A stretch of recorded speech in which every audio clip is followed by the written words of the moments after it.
On this week's show, we're discussing Mafia, the Old Country, arriving in fresh from Sicily. The PlayStation 5 sells over 80 million units as Sony has one of its best console generations in history. And EA are making more games based on Disney IP. What could they be? All that and much, much more on this week's GamerGuild Podcast.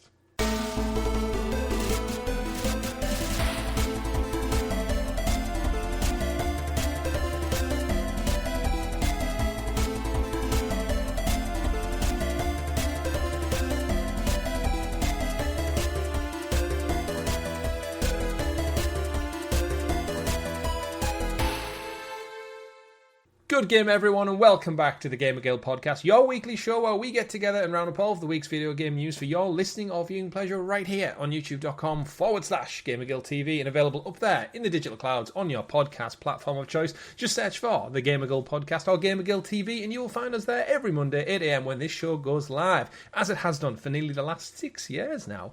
Your podcast players for the week are myself, Chris, at Arcane Rogue, and my man of many pixels, Mr. Richie. Hello, everyone.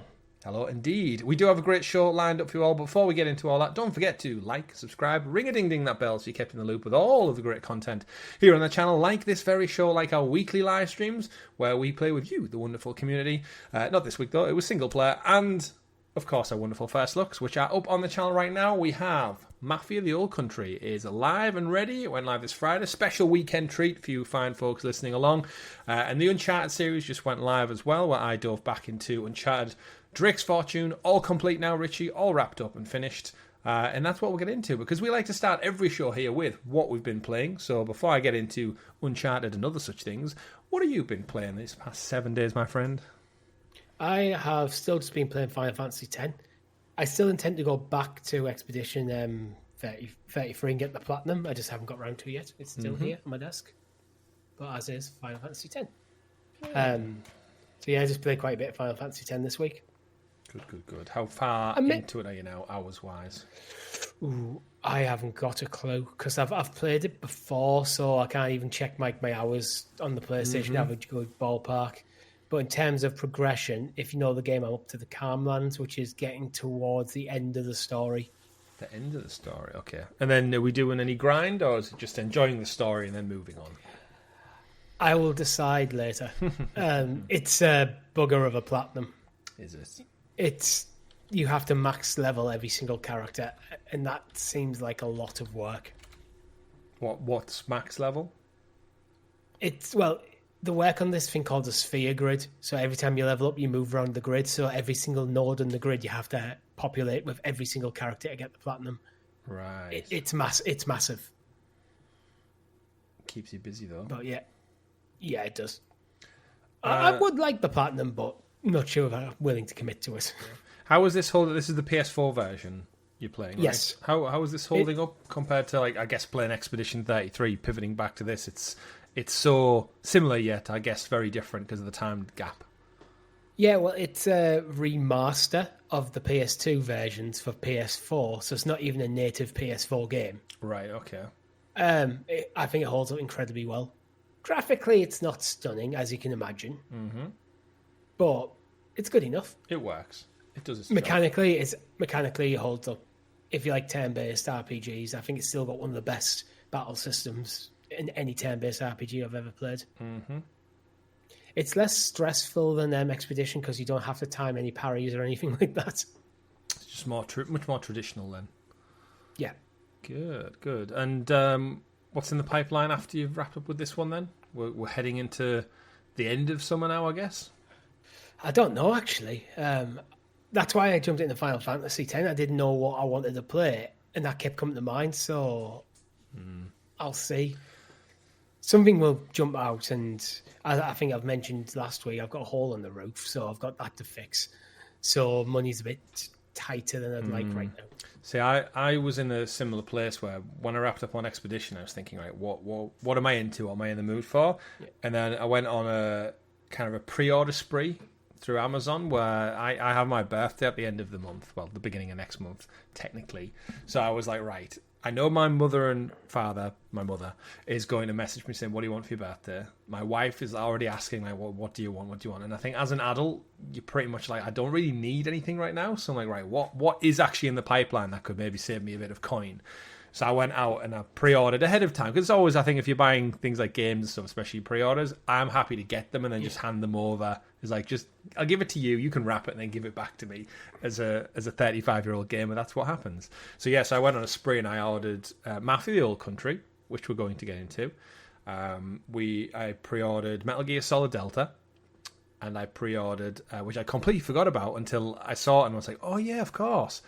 Gears of War Reloaded comes out on the 23rd, I believe it is, or 27th, somewhere around the end of the month. So I locked in three game purchases. One Mafia I bought for myself. I had some Amazon vouchers, and I've lined the other two ones up. And I will say between them all, surprisingly, none of them are full price, so it felt like a bit of a bargain. I got Mafia for £40, I think, $39.99. Was it? That's a bargain. Pretty sure. I'm just going to double check before I say that out loud. Mafia the Old Country on PS5. $39.95 on Amazon. So that's that one in. Gears of War Reloaded. Care to hazard a guess as to how much that's retailing for? £50. $34.99. Oh wow. So you can imagine. I was thinking 30, but like, no, that's too cheap. Sure not. So I thought, brilliant. That's, again, another great. It's kind of a known quantity for a really good price. So I got that one in. What about Metal Gear? $89.99 because you got the Deluxe edition on Amazon. No, I just went for. I'm cheating. I have actually. I've pulled that one up. The regular one is $58.99. So 60 for me is about like your ballpark figure of what a brand new game should be. Remaster, remake, take it with a pinch of salt, what you will. But I felt collectively between the three, I felt like I was getting a really good bargain, getting like 3 games day one for what didn't feel like as much as I think I was expecting after how much we cover the industry for.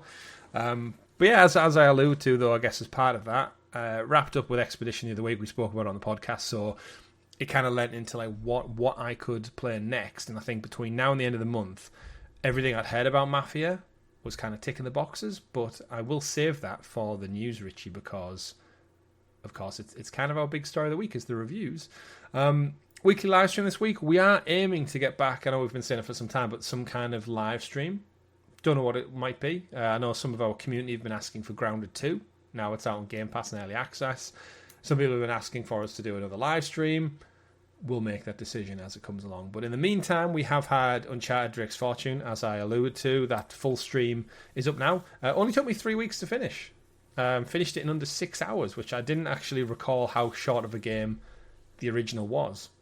But really enjoyed it. You are quite experienced with that game, though, so I'm guessing you knew everything like the back of your hand. I mean, a few parts caught me out, just I think due to the age of like the traversal and the parkour just wasn't as smooth as I guess my muscle memory is used to from like Uncharted 4 and Lost Legacy and even 2 and 3 to a degree. There's a good couple of times when jumping across from ledges and pipes and stuff, I was just falling to my death straight away, and I'm thinking, should I be like holding X in while I jump, or is just the game's just not quite reading correctly? But after a couple of funny deaths, ultimately finished the story.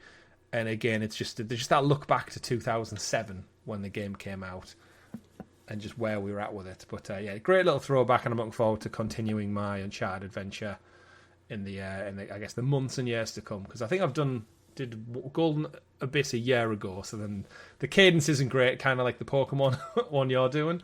But I'll get there, and it's there for all to check out. Early for members, of course. Yeah. While you were talking, I did just order Metal Gear Solid Delta. Right. But I accidentally ordered it on my girlfriend's Amazon account. So if people read... I just got a message from her. Did you order this? Like, shit, yeah. Right. So if people rewind. People skip back through the podcast. You'll see Richie's eyes and face motions when he goes, here we go. Pre-order, order. Then there's a text come through. Then the panic. Then the double check of the pre-order order. All to show. It's fine. She's cool with it because she's got Amazon Prime. I don't, so I think I was logged into hers for Prime Video. I think I was watching Clarkson's Farm or something, Yeah. at some point, and then it was like, I just went on and just clicked pre-order. As you do. So now I owe 60 quid. Well, it's better than 70 or 80. Yeah. But funny you should mention Clarkson's Farm. We'll be knocking back a few pints of Hawkston beer tomorrow. It's available at our local pub, and we have to play a game. I don't know if you're aware of it. Splitting the H. People do it with Guinness. Oh yeah, stupid. This Guinness is a thing. Well, there's a stupid Hawkston thing as well, but I'm pretty sure the H is quite low down on the glass, so you neck almost like a third of your pint in the open one. But we're out with friends tomorrow, hence us recording on the Friday. But also, it means we can get this in the bag nice and early, so our members get it early. Stick up as a short, me and you splitting the H. Well, we'll see if we can do it. We'll see how close we can get. It might take many, many gulps. But as I said, our members got that early, and you should enjoy it. Like, we'll enjoy a cold few pints tomorrow. Another thing we should mention, merchandise store. If you are in the shopping market for some merchandise, we have some great new content out there. Richie's got... Have you got my T-shirt still? I don't think you've been saying for several weeks. Oh, he's unboxed it as well. Look at that. That is a lovely olive green GamerGuildTV T-shirt, folks. New colours out. Care. I was in your house earlier. You were. You snuck in for a grand tour of the new setup. But yes, your wife lived home from the pub. That's fair. That's what's the lifestyle we live. Saving money on games so they can spend it on cocktails. But you know what? We get them back by ordering things on their Amazon account. So money goes both ways. So merchandise stores available. Weekly live stream come back later this week. And we should kind of preface as well. We do have our 6th-year anniversary coming up next month, which we've not got anything planned for it, but just as a one for the horizon to keep an eye on. So yes, Uncharted, Drake's Fortune, really enjoyed that. And as I mentioned, Mafia, the Old Country, also arrived early from Amazon. Are getting really good at early pre-orders. I don't know how they're doing it or why, if they're legally even round up. But yeah, I've had the last 2 show up a day early, which I'm not complaining about. Well, I think nowadays you get a lot of digital activation. So even if you've got the physical game, the day one patch won't be out anyway. So That's true. But before I can talk about that, we need to get into the news, and I can't do that until Richie introduces us to the graciously gathered GamerGuild Gazette, aka the news. The news. And of course, the news is always brought to you by our wonderful guild heroes, the fantastic folks who support the channel that extra little bit further, just like you can from as little as 99p. You support the boys and get early access to content such as Uncharted playthroughs, Pokemon playthroughs, anything else we stick up early for you fantastic folks. Maybe even me and Richie necking a pint of Hawkston beer tomorrow. But other than that, we do have a wonderful Discord server. You should go check that out. Wonderful folks in there, fantastic folks, always talking about video games and everything in between. But Richie, as I mentioned, story number 1 of the week, Mafia, the Old Country. The reviews are out. Before we get into my first thoughts, the first look is available up now on the channel. The first hour and 15, 20, 35, can't remember how long I went for, but I've played about the initial 2 hours of the game. Little tutorial bit, introduction to the story and the characters, and I'll get into that. It's currently sitting on Metacritic with a review score of 76, so up there in the good score ratings. And in terms of the reviews, I've noticed it's been getting a little bit of issue from the bigger journalists because the review copies were withheld on console up until launch day. So there's a lot of sites such as Eurogamer, Push Square posting them articles going. There's some pettiness.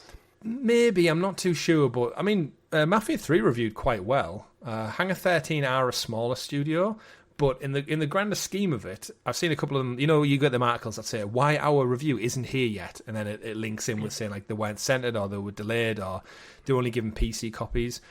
Either way, the reviews are coming through from certain outlets, PC Gamer, a couple I've never heard of before, so take it with a pinch of salt, I guess, for a lot of these reviews. The New York Times got one, they give it an 87. DualShockers gave it an 85, so there are outlets that have got their hands on it. But just to give you a brief taste, DualShockers gave it an 85. They said, Mafia the Old Country is a strong contender for one of 2025's best narrative titles. At one moment, it can feel like a cheesy Italian soap opera where Enzo and Isabella's on-screen forbidden affair is adorable enough to make you kick your feet in the air. But on the other hand, it's ruthless crime spectacle that excellently portrays the origins of the Mafia with the Torrisi family, Torrisi family's rise and fall, with character performances reminiscent of an A24 movie. Don't know what that means. Throughout its 14-chapter duration, it maintains tight pacing, particularly in its exposition and gameplay sequences, with the latter feeling like a breath of fresh air thanks to different weapons, variable fight sequences, and intense knife duels. Considering the ending and the fan service elements that cater to the long-time fans, this is not only the best Mafia game to date, but also one of the best modern linear action-adventure titles also. Dun dun dun. Yeah. So I've just been reading from the New York Times. Mafia: The Old Country is a traditional video game, and that's a good thing. Next to the trend of games as an endless online experiences, the narrative of Enzo's rise through the ranks of a criminal family is small and discreet, like a sawed-off shotgun tucked inside a crate of lemons. Lemons, of course. But I've noticed that kind of trend in some of the reviews. I've seen some outlets be critical of it for maybe his gameplay being a bit dated, while other reviewers have praised it for pretty much the same thing, going back to an older style of game and just going, right, we know what the game is, this is it. Yeah, absolutely. VGC also gave it an 8 out of 10. They said Mafia: The Old Country returns to the series' roots with a more linear adventure, delivering a solid story, if a cliche-heavy one, and satisfying combat. The character models and environments are stunning to look at, with the latter raises our main issue. As much as we appreciate the focus on linear story, this wonderfully sculpted Sicilian map is begging to be explored more, and it's sorely underused as a result. So you can kind of see, where the limitations of it being linear are coming into, but then... yeah, back and forth. I find that's a kind of like, yes, we appreciate this being a straight linear narrative, but we wish it wasn't. Yeah, which it's like, but that's not the game. It's like going, Grand Theft Auto's open world. I wish it was more linear. Yeah, it's like, if that's the game, I don't expect rugby balls in FIFA. You know what I mean? Like, you can't hold it against them. Game Informer, giving it a low one, gave it 6 out of 10. They said, though it's a beautiful game with an excellent Sicilian dub to boot, Mafia unfortunately leaves a lot on the Don's table, failing to rise to the promise of its premise. Screen Rant with a very short one. I actually will give it a GameSpot because its Screen Rant is too short. They give it a 6 as well. Said, Mafia is at its best when things slow down, like I should have done reading that, letting you take in all the sights and sounds of Sicily. Like previous Mafia games, it nails the look and feel of the real-world counterpart by investing heavily in the details. Unfortunately, generic gameplay and dated mission design hold Mafia back, making it feel like a relic of the early 2010s. So, with all that said and done, I feel like you have to decide for yourself. Like the style of gameplay seems to be, from what I'm reading, reminds me of something like an Uncharted, oddly enough, with their very quite linear level design. That feels like the world being around from what you can explore is much bigger. And if you're not into that, then it's probably not for you. Yeah. So, from what I've played then, so the first look's available now, and I've put about 2 hours in, and I can already tell that this is like a game for me. You know, you just get that right vibe. I think, as I said, the price point was brilliant, £40 or $39.99 to be precise. You can't really go wrong with what this is offering. It's offering a linear story action-adventure game similar to an Uncharted that's apparently lasts for about 12 to 14 hours, depending on, I guess, how much you explore, what the collectibles are like and such like that. But as it said, 1904 Sicily, it's the birthplace of the Mafia. It's showing you an origin story, but you're right in what you've alluded to so far. In the gameplay tutorial, I've been introduced to our main protagonist. I've met some of the Teresi family. I've seen a little bit of the open world it mentions in Sicily. Visually looks stunning. You can imagine like sun-baked Italy, like nice like mountainsides, lovely homesteads, lush vineyards and stuff everywhere. The combat so far has been knife-based. I've not done any like real gunplay yet, but all things said and done, and I say it in the first look quite a lot, that just the atmosphere it creates with the character and the environment, it's why I love video games. I'm exploring a period of time that I'm never going to get to see outside of like movies and TV and books, but you get to freely explore around this linearity part, learn a little bit about the characters, and what it does really well, similar to very Naughty Dog-esque, is everyone in the background is doing something. Like, you arrive at, like, a vineyard, like a homestead farm where one of the big families live in the first, like, 2 hours. And you do a couple of jobs for them. And as you're walking around, you can hear people talking in the background of like preparing for this big family feast that's going to happen, and people arguing about lemons in the kitchen, and people bringing stuff in, and just like two blokes stood smoking on the corner arguing about something that happened to one of the other families.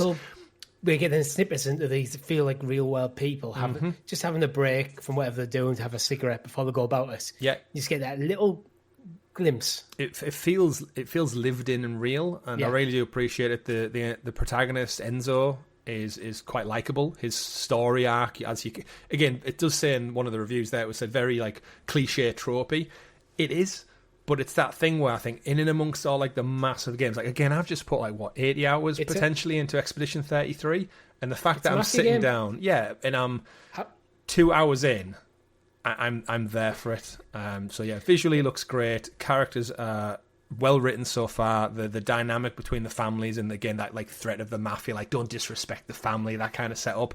It's leading to an interesting premise. I can see where the story's going to go completely. I called it out a few times in the first look of like who's going to be this, what this character's intentions are, and it's pretty much play by the books. But it's very Uncharted, very story driven. 14 hours will serve me right, and it looks great. And as someone, again, our channel will give me jokes over it. Mafia game, never quite played one before, Richie. Never got round to it on Google Stadia, if you remember. So for the sake of it, it's been 1,907 days since Hangar 13 announced the Mafia trilogy coming to Google Stadia. And although the trilogy did come to other platforms, we're still yet to see it nearly 2,000 days later. Of course, not their fault now. We can put this one over on Google's desk and say it's on you. But the fault is the finger is pointing in a different direction nowadays. Absolutely. But for I'll say, if you've enjoyed games like Uncharted, Plague Tale, Requiem, things like that, it's that type of game. Yeah. And it's great. When you talk about cliches and said it's a Mafia game, I did mean as in Mafia, the gaming franchise. I meant Mafia as in the genre. Okay, yeah. Which crime syndicates and stuff like that. Yeah, so it is going to be full of cliches. Because I mean, that's the expectation. In the first hour, you meet the head of one of the families, and he even has like a Marlon Brando, like Don Mario. Or something. Yeah, he's called Don Teresi, I think, and he's very much a case of like, you're on my land. Why would you do this you know not to be here? And he's like, don't disrespect it. And it's like, he's clearly taking inspiration from the Godfather series, but it's a bit kind of campy in that way. It is, but you know what? I wasn't around in 1904, so for all I know, that's what everyone acted like and spoke like. But Enzo's likable. His character arc's going to be fun. I'm looking forward to it, and I do very much think it's going to be my favourite Mafia game. No surprise. The big open world Grand Theft Auto nature of the prior ones had put me off jumping in because the scope of them seemed very big, and going from A to B and doing all these checkpoint stuff. You have to be in the right mood, and I think I'm usually in the mood for Ubisoft games like that, but turning to a developer I'm not too familiar with, and a genre I'm not too familiar with, it was always like hard to get my head around, especially when it was the third entry in the series, and that's why on Stadia I wanted the definitive edition, because I was going to jump into it and start from the beginning, and then it never came, and I was like, I'm not going to start at 2. Everyone knows what my vibe's like with not doing stuff chronologically. So this being like an origin story and linear, and it looks the best game that the series has ever looked, and it's getting good reviews, and it's a great price. It was a kind of perfect jumping on point for you. Absolutely. And I'm looking forward to it. I feel there is a gap in the market for more of these like shorter, linear, narrative-driven games. Yeah, then there really should be. In a world where live service and open world fatigue is definitely a thing, and as gamers like ourselves get more mature and have less time, telling me I can finish this in 14 hours is music to my ears. I feel the fatigue sets in. I think for me, fatigue for live service, for Soulsborne games, comes from oversaturation. When there seems to be a huge push for them genres, and everything else kind of get left behind, that's where I feel like it gets frustrating as a gamer. I want gaming should just be diverse in all kind of styles, every way you want to spin it. Yeah. Different style of gameplay, different narratives, different settings, different genres. Give me everything.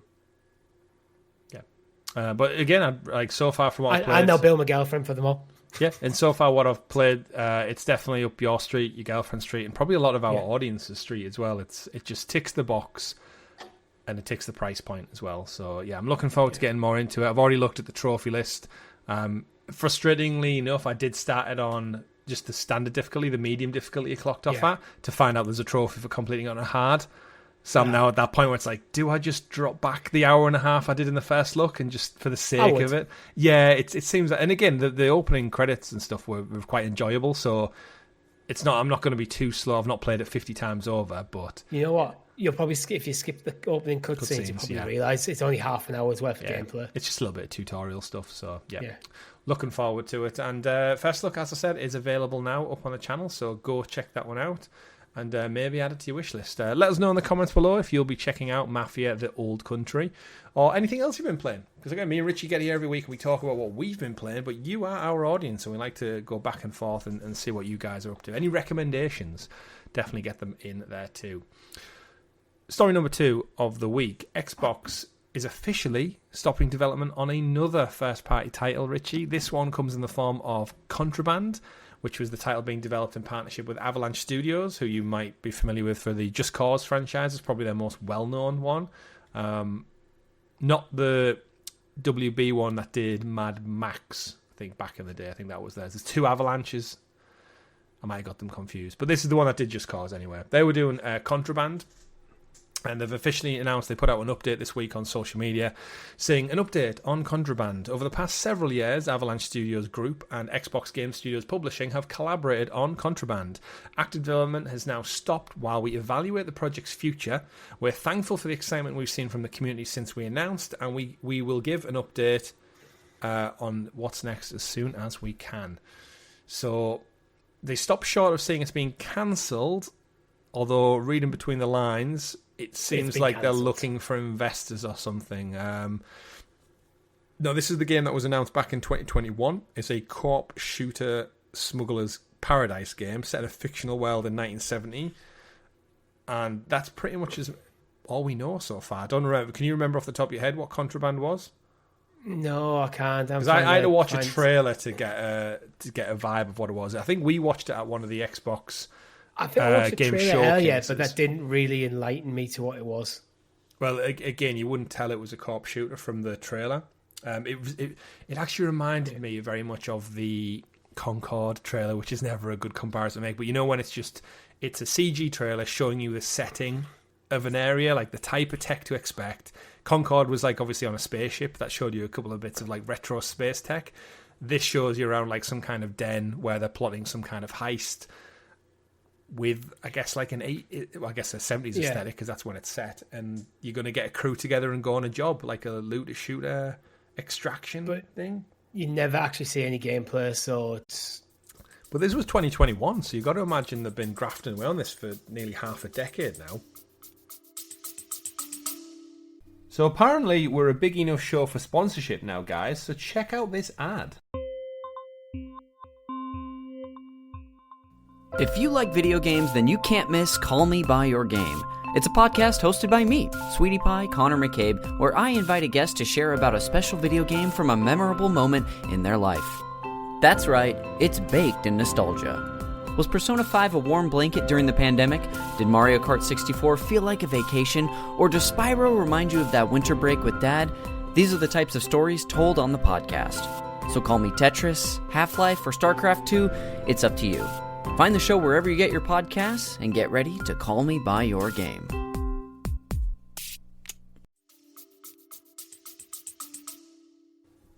Unless they showed that teaser like very early in development. And actually, to clarify as well, the Avalanche Studios in question is the Just Cause guys, but they also did actually do Mad Max. Oh, it's the same one. Same studio. Oh, yeah. Right. Wow, interesting. So... yeah, I guess what did they do from here? I mean, this goes back to Xbox tightening their portfolio. I think they've had that phase of expansion with the Activision Blizzard PopCap World collection, and now they've had not PopCap King, sorry, and then now they've had to. Well, Big Daddy Microsoft has obviously came in and went tighten the purse strings, trim a bit of the fat here, and here. They spent a lot of money and now they're consolidating. The entire industry did that. Everyone was buying everyone. Now it seems to be about consolidation and closing. It's a very unstable industry when you think about it. Oh, absolutely. There's no other industry would function in this terrible, terrible way.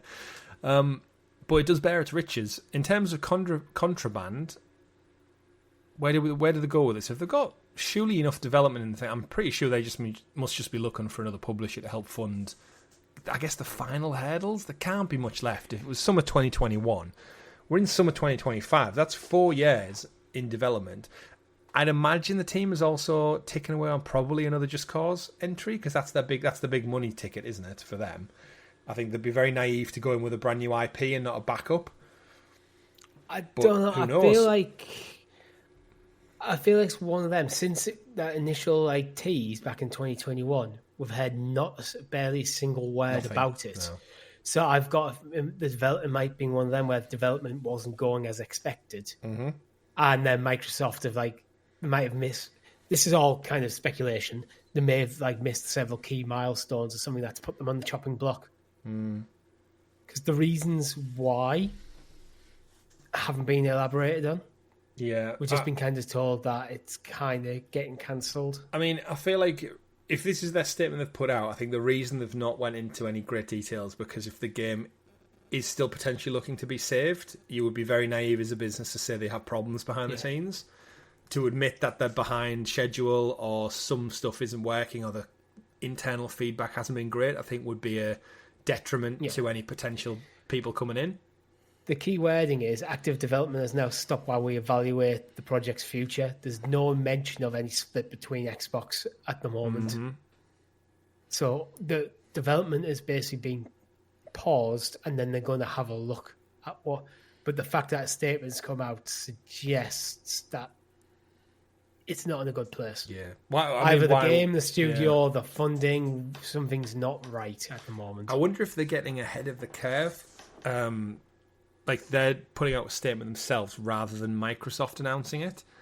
I wonder if their contract maybe is coming to an end at the end of August and they think we can either get out ahead of this and control the message or we can let Microsoft do it at a shareholder meeting where they say these games are no longer in development and then it comes from a third party essentially from their point of view. And the studio have no control over it. So, because we know Microsoft obviously announced a couple of closures and cancellations to games mere weeks ago. This wasn't part of it. So you can almost see behind the scenes of Microsoft, them working their way through parts of their business. They did first party, they did studios, and seemingly now it's getting a third party deal. So I don't think by the end of the month, this might not be the last we've seen. If Xbox, what I can't think off the top of my head what other third party deals they've got in place, but you've got to imagine they had a few. Because PlayStation and Nintendo all do it, don't they? They all have contracts with these other studios to work and make a game. But yeah, Contraband. Hard to say. Kind of. I'm guessing because it's not as close to publishing as they would have liked, which is probably why the plug's been pulled. For whatever reason it is, maybe it's quality of a game, maybe it's just it needs longer and the money's drying up. Xbox are losing faith in it. Whatever it is, I don't know, but it's unfortunate. Yeah, interesting.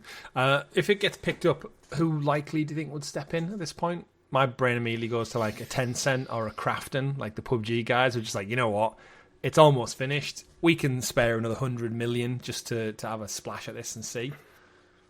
Yeah, I could see something like that, and Embrace the Group maybe. Yeah, does it get rebranded? Maybe, depending on who the IP license is with. I'd stay away from the biggest publishers because I think the fact that Xbox are pulling out, that will give them cold feet to begin with. Yeah. Even if they wanted to explore any potential there.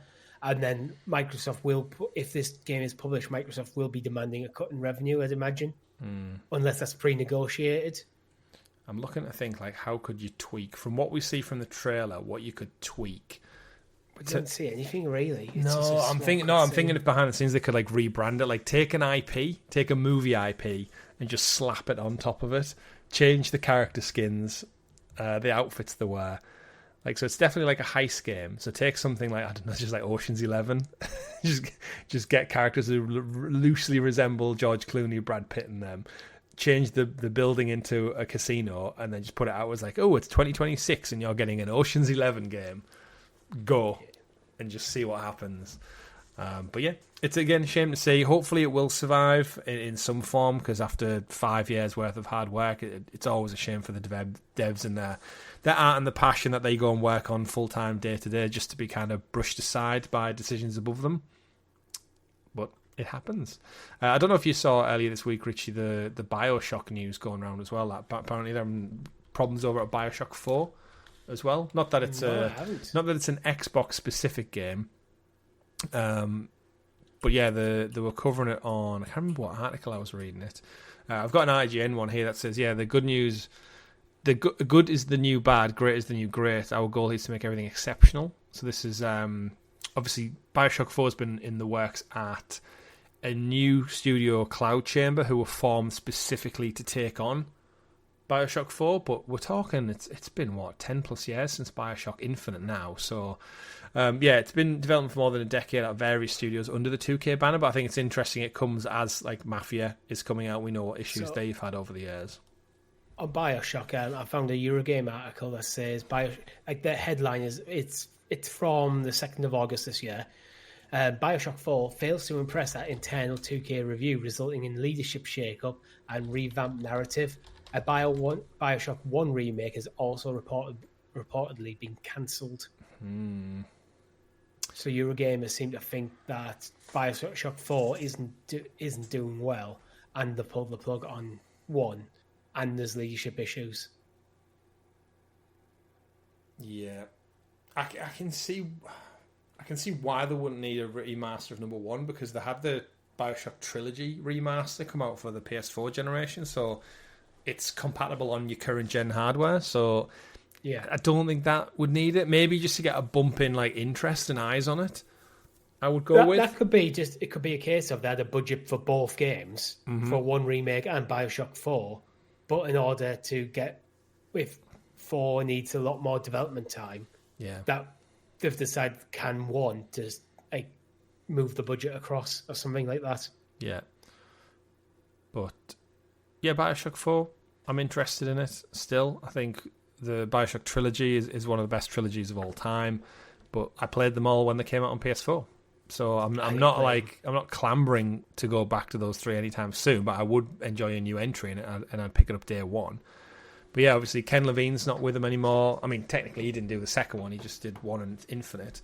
But of course he's working on Judas now, so he's split away, doing his own thing, and he's got he's got a game called Judas. Yeah. But he's got his spiritual successor to BioShock coming out, which just looks like BioShock in space, if you remember from the trailers. So it's an odd one. And I think to add an even weirder layer to all that, I'm pretty sure Judas has been published by an arm of 2K. So although they can't get BioShock out the door, it's been published by it might not be in the UK, I can't remember. I'm sure I was reading something this week about it. But yeah, Judas is actually, was that out this year, or should that have been out this year? I feel like it's gone radio sound. We saw it at Jeff Keighley's thing, and everyone, I think it was the Game Awards, and then everyone was expecting it to be out, and then they've gone radio silent across the whole summer. It wasn't at any of the big events. But yeah, single player game. Looking forward to it. No online components, and hopefully a BioShock in space. But yes, it's Strauss Zelnick who was talking confidently about it, about BioShock's kind of up and down lengthy development, and he's basically said, yeah, BioShock 4 has had its troubles. This was from yesterday, this article. But he also explained that it's why it's proving such a tough nut to crack.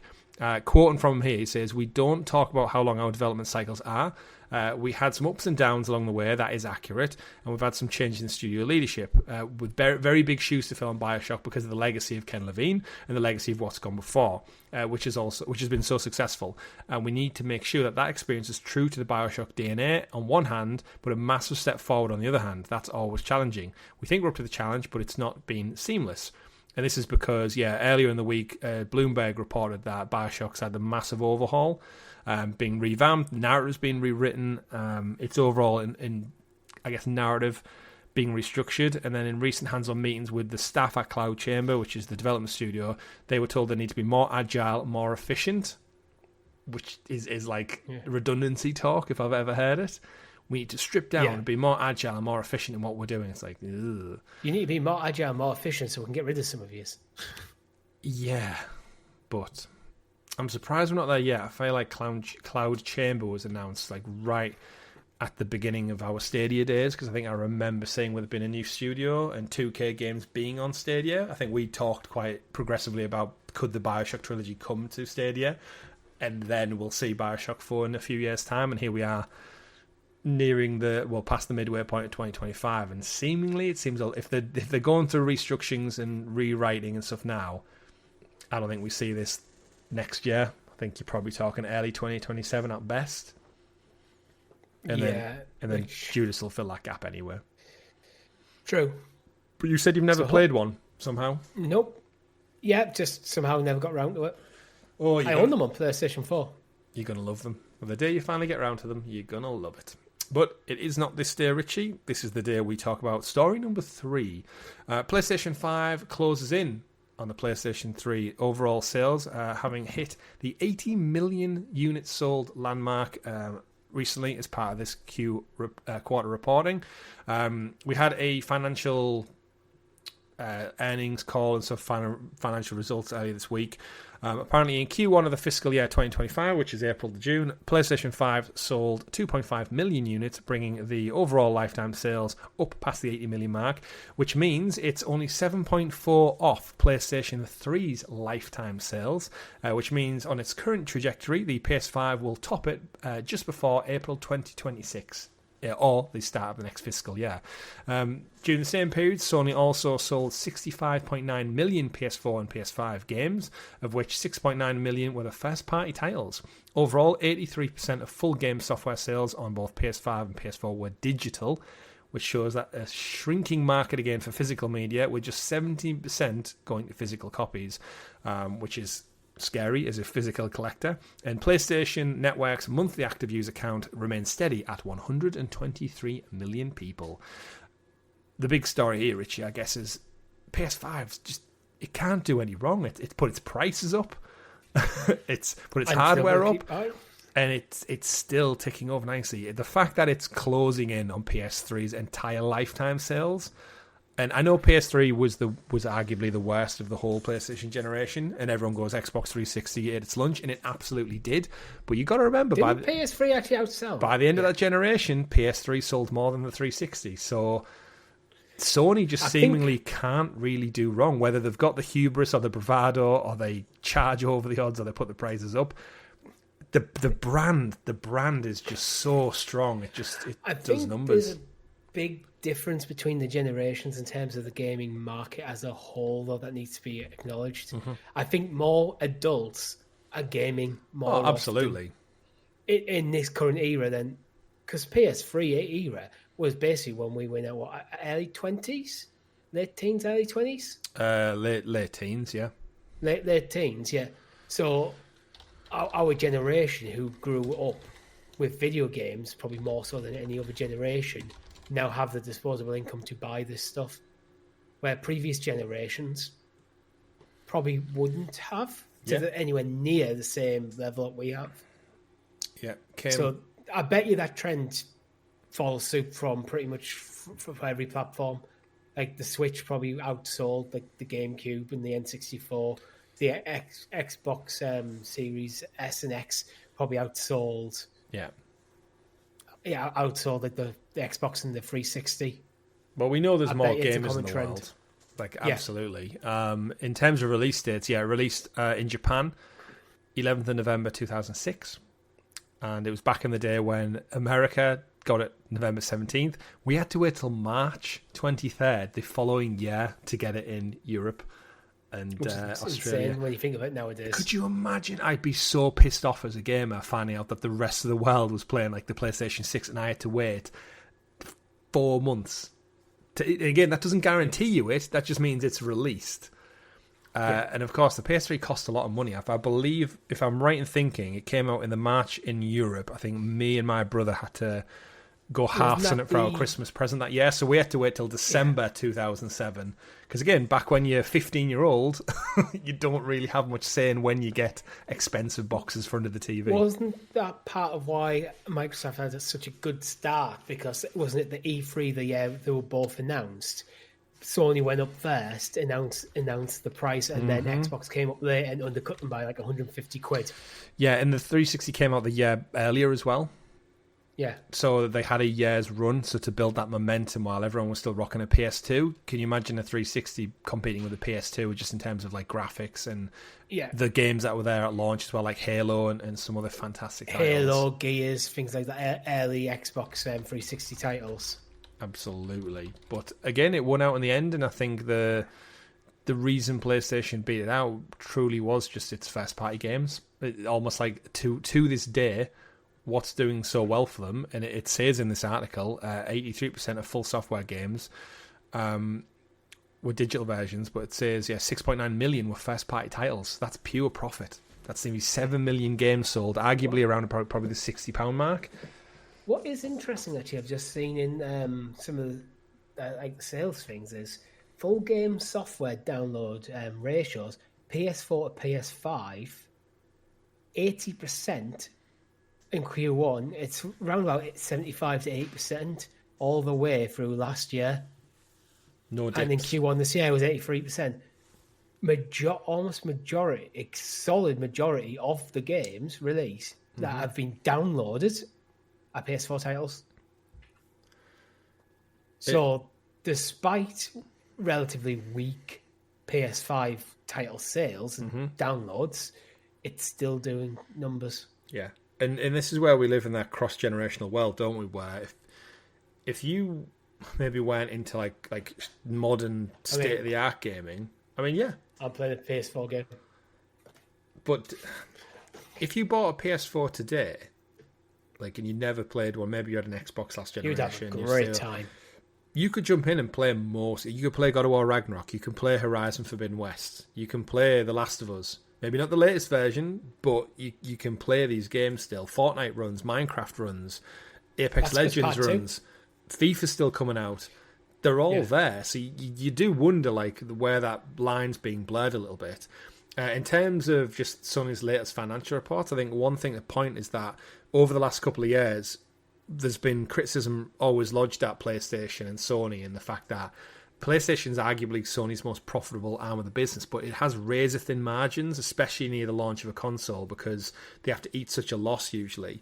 Huge development costs. Absolutely. That in the first few years, you don't see much profit. Yeah. Production, distribution, marketing, that's all huge sunken costs, just on the fingers crossed hope that the product sells well.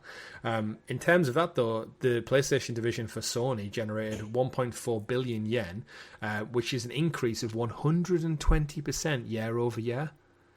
That's phenomenal business, and that even passes the peak that it had during pandemic 2020, when everyone was at home and couldn't leave and gaming flew through the roof. So the fact that every single metric of its financial report compared to the same period last year is up. Hardware up 4%. Software sales up 23%. Units sold up to 65.9 million. Monthly users grew by 6%. 123 million PlayStation Plus users is money every single month you're getting through PlayStation Plus. It's interesting because these numbers are skewed a bit by the inflation of the price of the console and the software. True. But yet they're still making more money. There again, inflation overall is ridiculous at the moment. So this is one of the things I think there was comparisons of I think PS5 is made more profit on paper than all previous PlayStation generations combined. Yeah. But it doesn't include for inflation. Yeah. Which is a huge thing when you're comparing from across generations. Just ask my mortgage about that and it'll tell you all you need to know. But yeah, 80 million, pretty damn good. Sony have also now paid off their Bungie acquisition. So the $3.7 billion purchase of Bungie, which it's got to be one of their worst business decisions they've made in recent years. I know we give Concord shit, but... That could be a long-term thing, though. Long-term, that might pay off. It's a lot of money, though, for Bungie, right? If you think they paid $300 million for Insomniac... But if they bring out Destiny 3 and it lands the same way Destiny 2 did, that's money in the bank, isn't it? It's got to survive Marathon first. Oh, yeah. God. But we'll get into that in the coming months, no doubt. So yeah, just an overall success. I don't think it'll catch PS2. 160 million, PS2's all-time record. No, I think it'd be difficult because PS2 hit in a different way because it was the best DVD player on the market and significantly cheaper than most DVD players on the market as well. You know what? Arguably to this day, still the best DVD player you could pick up because it's a games console as well. Yeah. It can play retro games. If you pick a DVD player up for 20 quid from Argos today, it's just assuming a shitty you're DVD going player. for something that can also play a Blu-ray, but yeah, not too bad. But yeah, Sony thriving, and there was some news articles also this week about the Sony heads saying that PlayStation are moving away from hardware and focusing on software and community and a bunch of other things, but I don't see how they could with the sheer sales numbers that are projected. Like, again, they're going to surpass 100 million units in the next year or two. I take that to mean that they don't really care as much about the profits from hardware because it's getting dwarfed by the profits from the software. Not to say that they're still going to produce hardware, but the profits are going to be a smaller part of what makes up the overall picture for PlayStation. Yeah. I know you mentioned it there, but it's interesting to look back at the kind of history and the lineage, which they did speak about in their investors call. I said not adjusted for inflation, but looking at the PS1 era, that netted them 3 billion profit. The PS2 era netted them 2 billion. Less profitable, even though it was more successful. The PS3 era lost them $4 billion. Not great. And then the PS4 one totally flipped and rebounded with a profit of $9 billion. So it's mad to think how much they turned it round from PS3 to PS4 to a point which Phil Spencer's alluded to many times, is that's the generation where they planted their flag in the ground and won the digital world. Yeah. And it's mad to think how different it could have been. Like, they could have easily threw in the towel after the epic loss of the PS4. Could you imagine being in the business department? They're going, do we go ahead with PS4? The last one just lost us $4 billion. Is it worth it, or do we just leave Microsoft and Nintendo to it? And they could have threw in the towel, but instead they doubled down. Yeah. And they won. They've won long term, seemingly. Unfortunately, I feel like the leadership of today would make a different decision. They made the right decision then by holding the nerve and going, you know what? We know what we've got. We fucked up the launch of it. We fucked up the launch of this thing. Mm-hmm. We've been clawing it back over the course of the generation, but damage is done. We know exactly what we need for PS4. We need to double down on our first party IP. We need to make the console affordable. We need to make it the best console on the market. Mm-hmm. And then they did that, and there was banger after banger after banger on the PS. The PS4, I think, is the best console in terms of the IP generated. Yeah. I think when we look at the revenue as a whole, the biggest thing that we definitely shouldn't discount is third-party support. Like, because PlayStation won that digital base, and as we've just alluded to, is that blurred line between generations of people on a PS4, a PS5, they're still playing the same games. So, yeah, if you're out there playing Minecraft, Fortnite, Roblox, FIFA, GTA 5 still for the 13th year in a row, you're giving money every time you buy like FIFA coins or V-Bucks or Shark cards in GTA. Sony get a cut of that because they own the storefront. Usually around about 20% of any purchase on the storefront goes straight into Sony's pockets. Yeah. So, and the way I guess to do the numbers, if you're playing a PS4 version of a game and you buy something, that goes towards the PS4 column. Yeah, absolutely. To a point where in the financials it says over half of their revenue, just over half their revenue comes from these third-party titles. So it's no surprise. And I think next year, if they get the marketing for GTA 6, that's just going to be said for the lack of first-party titles in this generation. Yeah, very true. But seemingly they don't need it. Yeah, and yeah, I think GTA 6 next year, if they can get marketing with GTA, which they have done in the past, that should skyrocket PlayStation 5 sales into that next echelon. Like, I've been talking with colleagues at work and stuff, and we'll probably talk at the pub tomorrow about friends of just like, next year is going to be huge. Like, they delayed another year, so that volcano bubbling under the surface is only going to get more and more aggressive and pent up, ready for next summer. It's been it'll be 14 years at that point nearly. Insane. It's insane. And if you haven't bought a PlayStation yet, because let's face it, if you're on the fence and you've maybe got a PS4 or an old Xbox, it's probably going to run the best on PlayStation or PS5 Pro, hands down. Because remember, Xbox don't have any mid-generation upgrades, so best play out, and it won't be coming to PC anytime soon. So even all those wonderful master race PC gamers, if you want to play GTA, get your pockets emptied and go buy yourself a console. You might get lucky. You might get lucky nowadays, PC gamers, but we haven't in the past when it comes to Rockstar. So, no. Is Red Dead 1, 2 even out yet? Red Dead 2? I don't know. I don't think it is. Is Red Dead Redemption on the PC? But even that took a long time, didn't it? Or did it ever come? I can't remember. It's a Grand Theft Auto, one of the Grand Theft Autos. You can buy it from. You can buy it. Yeah, Red Dead Redemption on PC, but not 2. You can buy 2 as well. Oh, you can buy 2 as well. Fair enough. But I'm sure it's 1 came out, according to the Reddit article, 14 years after the original. Treat yourself. Get yourself PS5, boys. But moving on to things that you should treat yourself to, and Bethesda are seemingly treating themselves to a double dip on Starfield. The report comes this week that alongside a major expansion 2, which is going to launch in 2026, they're also going to look at a PS5 version to help bolster the next expansion, which is going to land somewhere between March and June next year. According to sources, Starfield won't be released this year, which was early rumoured, due to the original weak sales of the first expansion, Shattered Space, but Microsoft is going to release and double down on a double launch as well as content to kind of bring it to life all at the same time.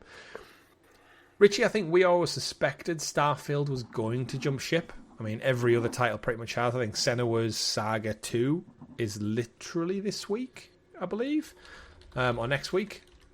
Yeah, it's coming up if it isn't like imminent. I've seen a few like kind of gameplay teasers of PS5 yesterday and today, so it must be imminent if they're getting like visual content coming out.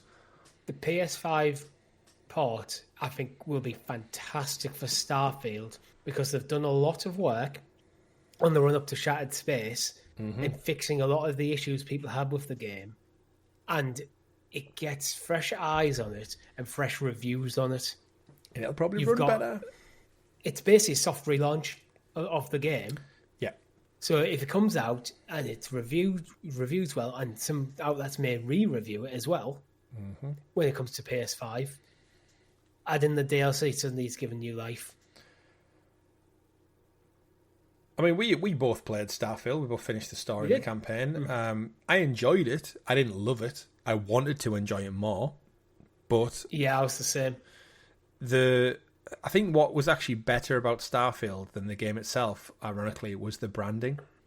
I think the hype and the build-up and the energy that was behind it, because it was Bethesda and because it was the Skyrim guys and the Fallout guys, in the anticipation was, I think, so big for Starfield. It almost eclipsed the quality of the game in a way.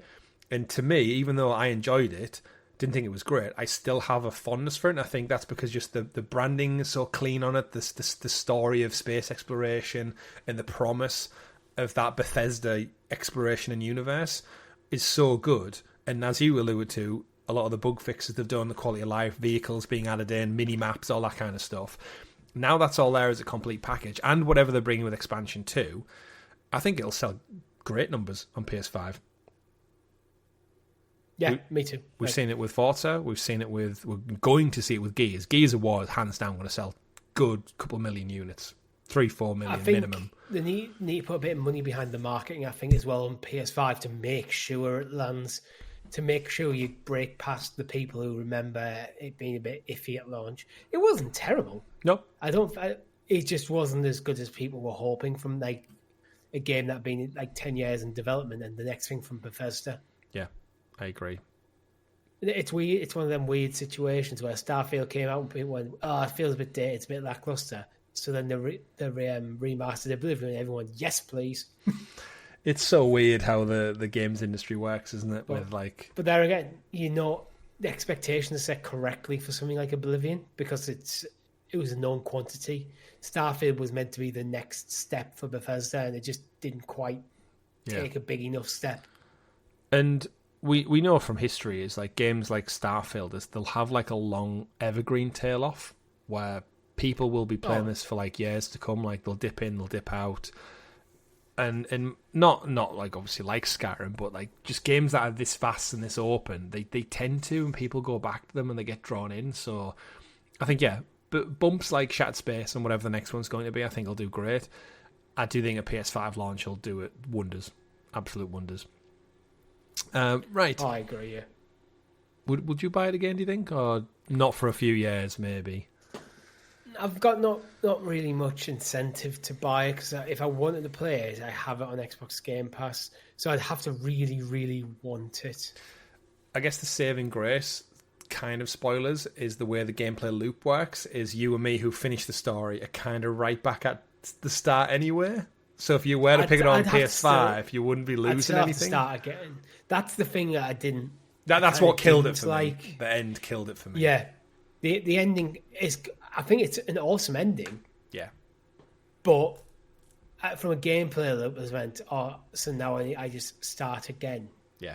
And everything... Because I remember thinking it was like the kind of base building elements and like building your own ships. Mm-hmm. It kind of just forced you to chuck all that away. Yeah. Yeah, I was like, from a narrative standpoint, great. From a gameplay loop standpoint, the worst thing you could possibly do to a gamer.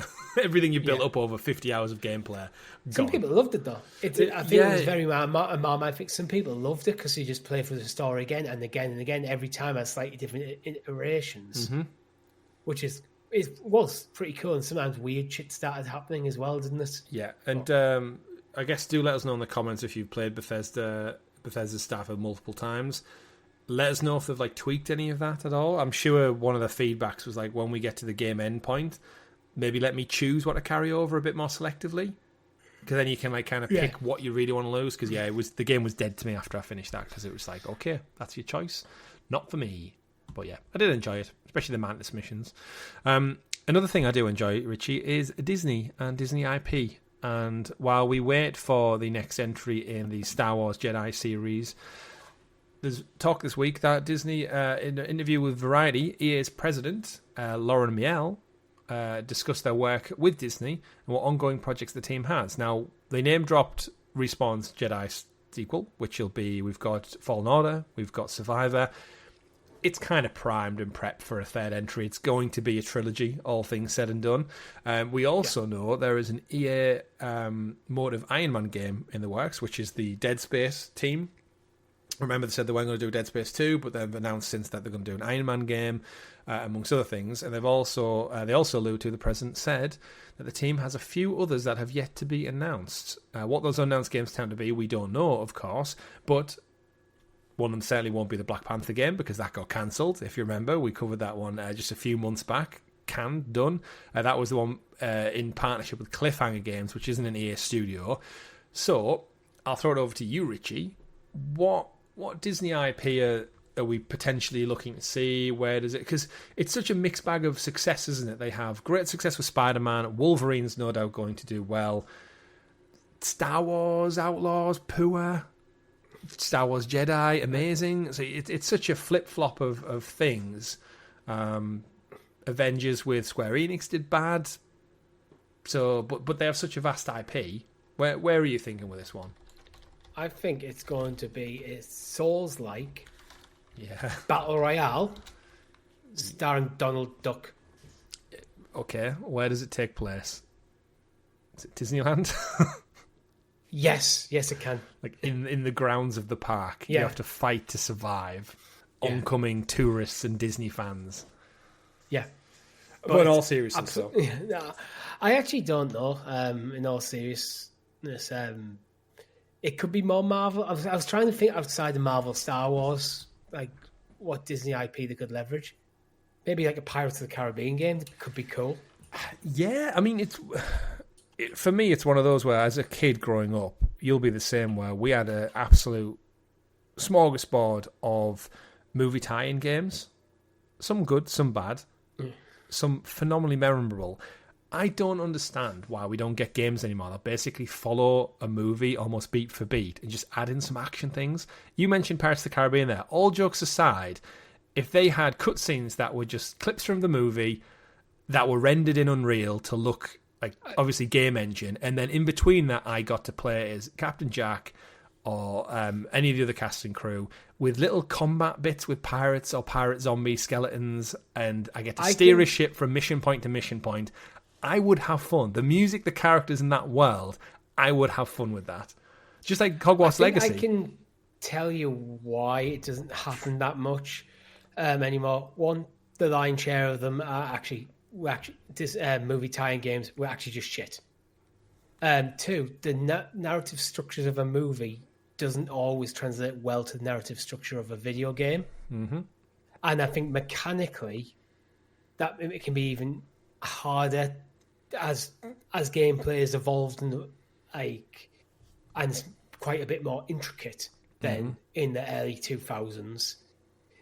Yeah, the quality of gameplay expected in a title is significantly higher. Yep. So if a narrative requires constantly changing up the gameplay style, which a lot of movie tie-in games had, it doesn't quite work. It can do, but I think I feel they've fallen out of fashion for quite a number of reasons. So but I think there's something we said for an original, taking an IP, say, I don't know, Toy Story, and go, what would be an ideal Toy Story game, and then make that. You don't have to follow the narrative of the movies beat for beat, but they can be inspired by and it tells its own story. I haven't even thought about Pixar. As soon as you said that, though, my brain went to that Astrobot level where you're in the bedroom and you can see the toys and you climb up on the shelves and you go under the bed, under the duvet and get the coins. You use like a lampshade to climb up. You go through the ventilation shaft. I was like, yeah, you give me a Toy Story game where you can select your list of characters, but it's similar to Grounded, that kind of wonder and amazement of being a small character in a big world. And we did have Toy Story games back then. I have some great memories of the Sega Mega Drive Toy Story game. But, I would love them. I didn't even think of Pixar, but Pixar have some of the most vibrant, colourful, wonderful, creative worlds in cinema history. Toy Story arguably being the biggest one, but yeah, you've got, I guess, a racing game that focuses on cars. Would you want to race around as Lightning McQueen? They've got Disney Speedstorm, so they already have a Disney kart racer. But yeah, what is there to tell? I know they have like loads of IP as well, because they own Fox now. They own Simpsons. Could we see a new Simpsons hit and run? They own Alien and Predator. I mean, I feel like we see a Predator game like every other year, but they just never do that well. Simpsons. Mickey Mouse, there's always decent Mickey Mouse games coming out. And then Disney Princess is like the number one IP. You could go into like Frozen stuff. So that's how do you gamify it, though, isn't it? Yeah, I mean, I've seen my girlfriend play Epic Mickey. That was pretty cool. Epic Mickey is good, to be fair. Yeah. Obviously, the Castle of Illusion ones. Again, the 2D platformers. Something like Brave might lend itself to being like a fantasy action game. Yeah. So I'm leaning towards some of the more modern Disney, where the princess isn't just the atypical damsel in distress. Mulan could be an awesome game. Let's get down to... I'm going to sing songs now. Hercules? Yeah. I watched Hercules with my daughter the other day. Hercules is such a good movie. In the PlayStation 1 demo that everybody played. Don't lie to me, chat, if you've not played the Hercules PlayStation 1 game. I think I might have done, actually. Everyone, it must have been on a PlayStation demo disc, because I think everyone's played that open level where you're doing Phil's kind of challenges through running the gauntlet as he's doing his training. Yeah, I'm just trying to think of any IP that could be quite easily converted into a video game format, but staying away from Marvel and Star Wars, because it's a bit... We've talked about them to death. But that's where the money's at, right? That's the big triplet. Because I can't imagine EA would partner to do small titles. You're not getting like a 2D platformer out of this. They're looking at AAA, big, like EA only deal in AAA. I mean, I think both of us would agree we'd take a Battlefront 3. Yeah, something like that could work. Like, it's a simple win for EA. If they do Battlefront 3... I'd almost want them, if they do Battlefront 3, to be 2 games. Have a single-player game separate to the multiplayer game as completely standalone things. I think with Battlefront, I think we can all probably agree, or what I think would work really good, is if... if they can fix Battlefield 6, which seemingly the vibe I'm getting online and everything is terrific. If Battlefield 6 lands and EA all of a sudden get this like boon of interest of like, holy shit, like Battlefield 6 is the go-to shooter where to be. Mass open world, gameplay, 100v100, phases, all that kind of stuff. And then the goodwill Battlefront 2 has been seen on Steam and out there with their special like May the 4th days and everything. I could see EA seriously going to Disney and go, look, do you want us to do a third entry? Like, let's work out the contract, let's start again. We fix Battlefield, it uses the same engine. The surge in the interest is there for Battlefront 2. And I think with EA having made the Fest 2 as well, it's not like you're suddenly taking it to Ubisoft and going, can you do something? It's literally the same teams in the same house with the knowledge and the expertise and the experience. So I think it'd be an easy, quick win. And I say quick, of course, it'll still take 4 or 5 years, but you know what I mean? It must be an easier yes than launching a new IP. Like, oh, let's do a Black Panther game. I would put money on a Battlefront 3 before another Avengers game, for example. You know what? Tron. I don't... There's a new Tron movie that comes out this summer. I'm stealing the idea from someone in the Pure Xbox comments. I was just been flicking through for ideas. But I think a Tron game could be cool. See, I've been saying for years... It's just bikes with lights. I don't see what a game of Tron is, though. Like, is it racing? Does it have the action element? Like, you sell me on why Tron should be a game. I'm feeling like it'd be more like something like Cyberpunk, but with like the neon lights turned up a notch. Yeah, I don't know. I think our chat need to let us know in the comments down below what they would like to see from Disney IP, because there's probably so many things we're not even thinking of now that will make amazing games. We just don't have the headspace and the thought to process. Yeah, I mean, you could just pick any random Marvel or Star Wars character and slap a genre on it, and it probably would work. Han Solo action adventure game. That's easy. A Lando Calrissian card game, like Balatro.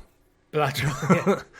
That'd be an easy win. I know we've said a few times on the show, even just in recent weeks, is like, just give me some 2D games. Well, you know what was cool about Battlefront 2? Sometimes when you know the main character, I can't remember what was the name.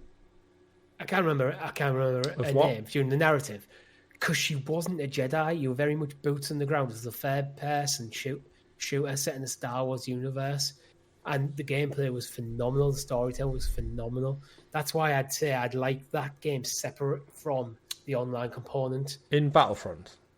Yeah. Was it Iden Verso? I think so, something like that. Verso. But was it the woman, wasn't it? Gina Govanka, I think it was. Yeah, she was. She started on the side of the Empire and ended up part of the Rebel Alliance. Yeah, Operation Cinder. She had 2/3 of an amazing story told there, and 1/3 of a character of the week thing, just to showcase all the different characters you could play in multiplayer for no reason. Remember killing bugs with Luke? How painful that was. Literally that bit of it, where it's like they clearly shoehorned in for the sake of the multiplayer, because then you had to spend money to unlock Luke. I do remember how fun it was escaping one of the Imperial bases in a chicken walker, and you just shoot the shit out of everything as you were like fleeing to the landing pad. But her story is like this person defecting from the Empire and joining the Rebel Alliance. Although they kind of skipped over the whole bit where she like was accepted by the Rebel Alliance. Was awesome. Yeah, I really enjoyed it. Yeah. A game like that, I think, could be cool. Well, we'll have to wait and see, Richie, if Iden Verso does ever get another story in the Star Wars universe, or she's just fell out of canon along with everybody else we've seen along the way. Maybe they'll go back and do a Star Wars Force Unleashed. Who knows? But moving on to our final few stories of the week as we round out today's show. Official Xbox handheld, the ROG Ally, has a release date, courtesy of a reliable leaker, and it's reportedly due to appear at Gamescom, which happens later this month. The reliable leaker, who's reported official things correct in the past, has said that the Xbox ROG Ally will be targeting a 16th of October European release date, which makes sense with reveals coming later this month. Any surprise? Does October sound about right, Richie? Get ahead of the Christmas curve? Yeah, get your initial. Go in October. You get that first wave of day one purchases. But then you get almost immediately followed by a nice spike in sales for Christmas. Yeah. I'm very intrigued to see how this does, because someone who's just bought a Nintendo Switch 2, this is rumoured to be priced around the €599 mark or £520 for the entry-level one. If you want the Ally X, you're looking at £780. Pre-orders are reportedly going to begin on the 20th of August. We've already put our cards on the table with where we sit on this device. I think it's a good device, but does it have a gap in the market with all the other stuff that's out there for the price point? If I was to buy one of these, this is the one I'd buy. Mm-hmm. Purely because I do like that it's a bit more dedicated to Xbox. Yeah. It's still not. It's, as I've said before. What I ideally want is a cloud streamer device, a dedicated cloud streamer device, and I'm aware that you can get non-dedicated cloud streaming devices. Mm-hmm. But I basically want a green Xbox PlayStation Portal. Yeah. And around the same price point. Yeah, $199 is phenomenal for the Portal. All things said. And if done. I was to buy another console this year, it would be Switch 2 over this. Mm-hmm. But if we're talking this time next year, and my money situation's my house is sold, I don't have a hole in my roof anymore, I could be tempted. You could buy a Switch 2 and use the old Switch to plug up the gap in your ceiling. Yeah, but I feel like I may one day end up with one of these. Yeah, I could see it on my timeline as well. If it lines up right and the boxes are ticked, and yeah, maybe our Series S's start to become a little bit too old, and I think, well, actually, you know what? Yeah. Rather than go buy a new console, I've already got my PC. I can do stuff via cloud, so I don't really need the new box.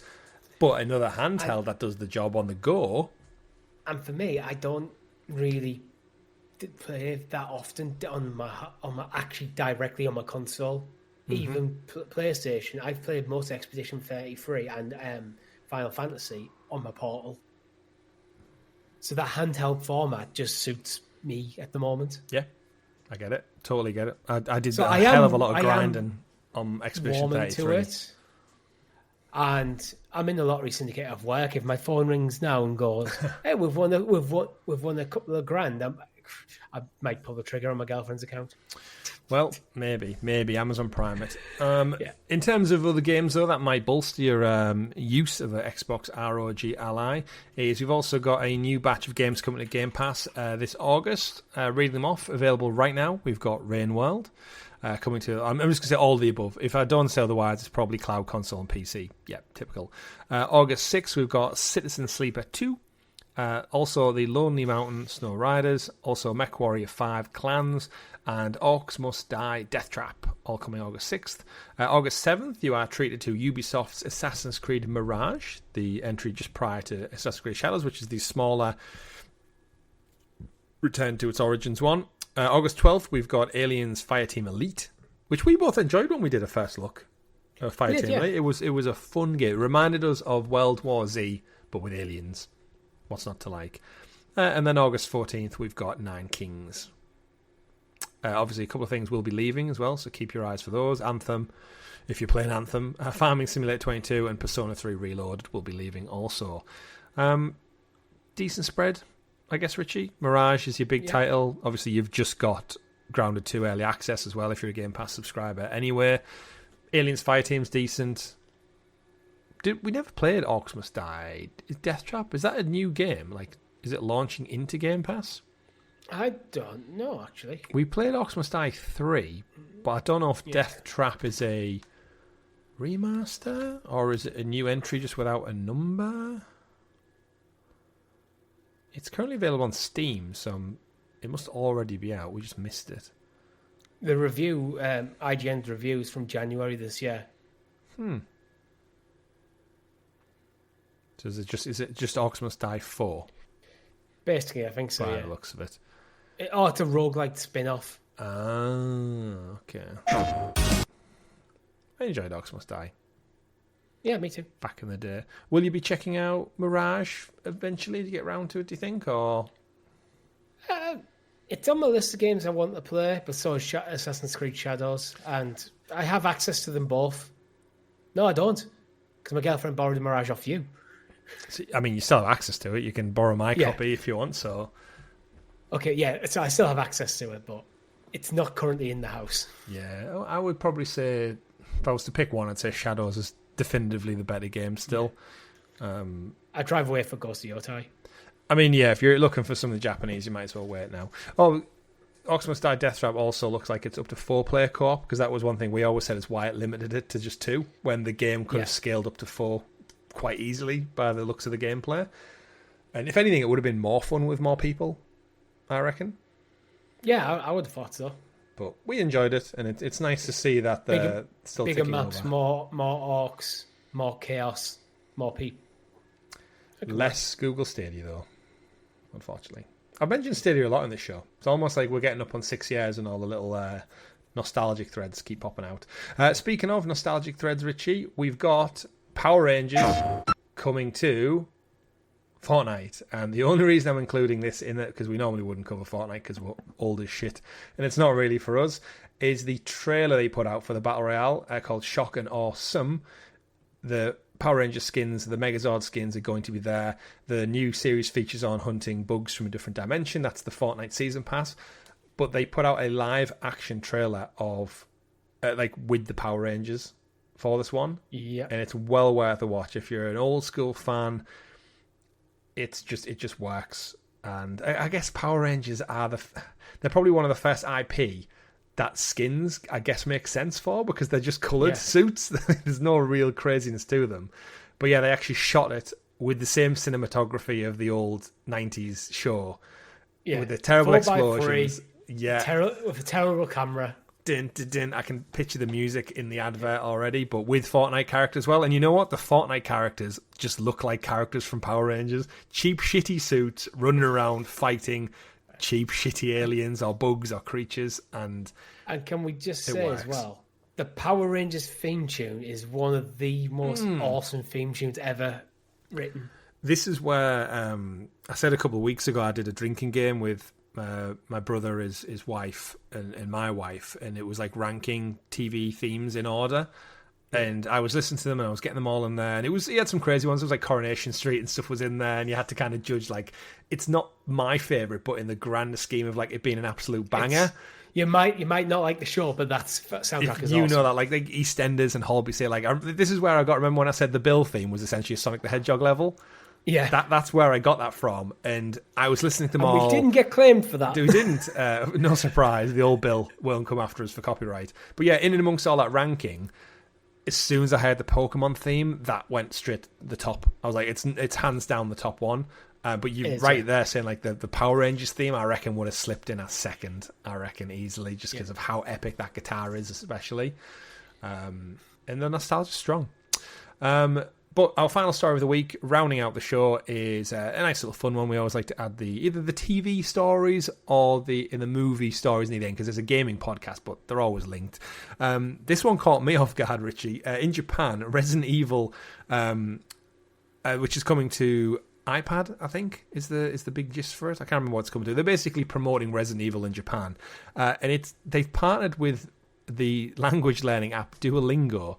And they've replaced in the clips, in the imagery they've been putting out, on social media, Lady Dimitrescu or Mr. X or the zombies with Duolingo, the owl mascot from the app, is replacing Mr. X and hunting Leon Kennedy, and he's shown as Nemesis. He's outside the RIPD department. What's going on? I have no idea. Duolingo didn't even exist back when Resident Evil 4 and the like came out. Will he make an appearance in the new Resident Evil Requiem? Who knows? But for now, there's an owl terrorising the people of Raccoon City out there. I have no clue. You're on mute. What makes it worse is if you look at the Duolingo owl and some of the images, it looks like it's like kind of inflated, like a cheap inflatable suit that someone's wearing. I'm not surprised. I think I put it in. So It's brilliant marketing. Oh, the Duolingo marketing surprised me. Like I'm still in French. I think I'm coming up on like 500 days of practicing French with it.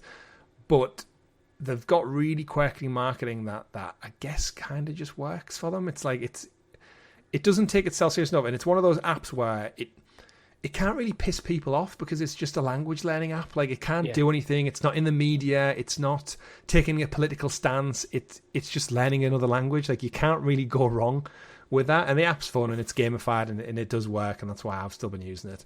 There was a funny one. I shared it in our chat group a while ago. But you get like notifications daily. And if you don't do your lessons on a regular basis, you get like notifications from the owl. And the owl's face changes, so he's not happy, he's angry at you, he's sad, he's upset, whatever. It like characterizes it quite funny. There was one I saw on social media where it was, you get your phone notifications come up. Yeah. I'll show it to the camera. I don't know if it'll work. So there's one notification from Duolingo says, "Looks like you forgot your Spanish lessons again. You know what happens now." And the next notification alert was rocket attacks in Jerusalem and Tel Aviv. It was like, it literally looked 1 minute apart. You forgot your Spanish lesson. Look what happens now. And then right underneath You did this. You made me do this. And right underneath it, there's obviously shameful rocket attacks. But yeah, Duolingo is not fucking around. Do your lesson, learn your words, pick up your phrases. But yeah, just a funny little story to end on there. And go check them out on the Japanese thing. There's loads of people. It's weird because people almost treat it like a sentient god, where if like people apologize on social media saying like, "Sorry Duo, sorry we didn't do that," and like sending all these saying yeah, we'll be back. There's Minecraft memes, there's like, there's just everything with this owl just tearing shit up. But it's funny because he's usually quite a cute little owl. But Richie, that brings us to the end of this week's show.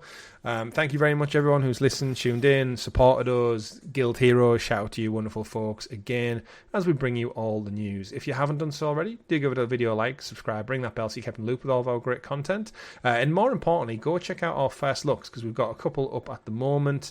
Mafia, of course, the Old Country being the most recent one. We've got the Uncharted playthrough series there, so if you've got any idea about that, go check that one out. And of course, we've got our weekly live streams as well. Richie, one day we'll get back to Pokemon Blue, I'm absolutely sure of it. But before we do end, Richie, we always like to take a look back at this day in video game history. We're recording on August the 8th as we tick into one of the busiest months, the busiest quarters of the year. Any games stand out for you on this particular day? Yes, 1 year ago today, Pokemon TCG Pocket came out. Oh, are you still playing it? Yes, I am. Really? Yeah, I'm still playing. Oh, I dropped that ball. A year seems a long. I didn't realize it was that much. I didn't realize it was a year. It's I'm level 49. Don't know what that means, but congratulations. Is that good? Yeah, I pretty much play daily still. Wow. I don't know. I haven't spent a penny. Well, and you've enjoyed it. I've completed a lot of the decks as well. Good. Not all the rare cards, but all like the initial like easier cards. I've got two. I'm doing well. Two McDonald's Pokemon cards on my desk right now. I've got a few on there. I don't think they're worth anything compared to the originals, but you know what? I saw Charizard, I saw a shiny Pikachu, and I wanted to keep them. And there's Richie's shorts and legs for anyone who's watching on video. He doesn't know we can see him because his headphones aren't on, but he's got his legs out. Yeah, I've got a few as well. Which ones have you got? I've got shiny. Kalia. Some what? A Kalia. Curly hair and Palmy. No idea. This is the reason I don't play Pokemon modern games. I have Blissey. That's Blissey. That's Blissey, yeah. The chance. Oh, I see. Yeah. I still know a little bit. And Sprigatito. The shiny Sprigatito. Cute, but don't really know what that one is either. Yeah. I think the only reason I'm interested in the new ZA game is because Totodile is one of the starter choices. Yeah. And I'm like, he's my boy. I can get behind that damn that little water croc. And my girlfriend also bought me this. Oh, look at you two. That's how she gets away with it. August 9th, August 9th, Richie. 1, 2, 3, 4, 5, 6, 7. Look what's 7th down on the list for August 9th. It's back. It's back. ladies and Oh, gentlemen. I forgot. I never got around to listening to the end of that episode, actually. It's back. I forgot. I don't know how it's back, because we covered it on Rob's show, so did it get 2 re-releases, maybe? Harvest Moon. Seaman is back out Seaman. on Dreamcast, Seaman. August 9th. Harvest Moon, yeah, good shout. No Man's Sky, 9 years ago. 9 years. And the full story completes. August 10th, let's have a look. Anything August 10th? Super Mario Bros. The Lost Levels, Game Boy Advance. Shout out. Yeah, that's about it. A bit quiet. I guess, again, traditionally, the summer, we didn't really get many games come out. It's only I guess, the PS... The world? Yeah, it's a good one. 15 years ago on PS3. Yeah. Damn. But yeah, I feel like traditionally, outside of the PS4 era onwards, any games that came out between kind of April and summer weren't really a thing. It was always the back end of the year, wasn't it? Everyone waited for Christmas. Yeah. You get the odd day randomly that just seems to be an absolute banger, then it goes quiet for a bit. Let's not forget, though, the last one, August the 12th, 44 years ago in 1981, we got the PC. Microsoft released the PC. Just known as PC. And the video world games have never been the same since. Changed. Master Race began. No, right. you're joking. That is probably a massive day in video game history. Oh, yeah. Undoubtedly. Certainly should be. Change the world. And one thing you can do to change the world, as I said, is like, subscribe, and follow. But that's it for this week's episode 104 of the Game Guild Podcast. Episode 475 in total. And remember, 1,907 days since Mafia was announced for Google Stadia. My name's been Chris. And I've been Richie. And remember, folks, play whatever makes you the happiest. We'll see you on the next one. Goodbye. Bye.